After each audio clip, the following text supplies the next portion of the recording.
So here's a pretty crazy story. So there is a congressional primary in Illinois in which the only Republican candidate is an ex-American Nazi Party leader.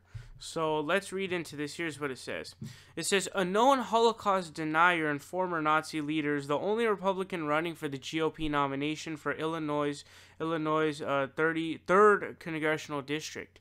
Says the Chicago Sun-Times described candidate and retired insurance agent Arthur Jones as a, quote, an outspoken Holocaust denier, activist, anti-Semite, and white supremacist.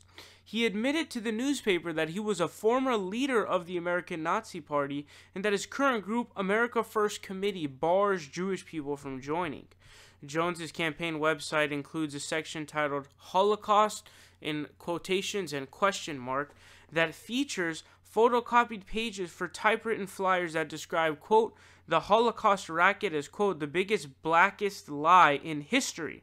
He suggests that a few professional concentration camp survivors promote the conspiracy, an idea which appears to predate the modern concept of, quote, crisis actors paid to enact false flag attacks that have tricked the public into believing atrocities have happened. This is when asked by the Sun-Times about his views. He explained that he's running for Congress, not the Chancellor of Germany. Quote, to me, the Holocaust is what I said it is. It's an international extortion racket. This is the 8th time the 70-year-old candidate has run for Republican primary in Illinois' 3rd Congressional District, all of which he lost.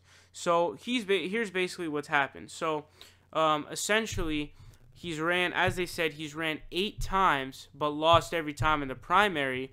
But this time, because nobody's running, he won. He was unopposed. And I guess the Illinois Republican Party came out against him because he's literally basically a self-admitted Nazi. He's in a group called America First Committee. And again, this is kind of where the murkiness of the whole America First saying comes from, is was the kind of movement during World War II to make so that the U.S. doesn't get involved to basically liberate the people, the Jews who were in concentration camps in Germany. And so essentially you have this guy who's now won the primary. He's going to be going into a general.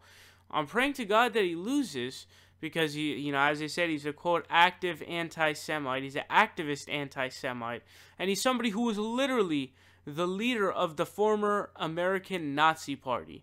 So hopefully he will lose, but again, you have to recall that Roy Moore got superbly close to winning in Alabama, but he was a child molester. However, this is in Illinois, so they're not as crazy, and I think that when it comes to being a Nazi, it's a lot worse for him. So let's just pray to God that, you know, that's ironic because I don't believe in that shit, but, you know, let's pray to God, metaphorically, that he loses.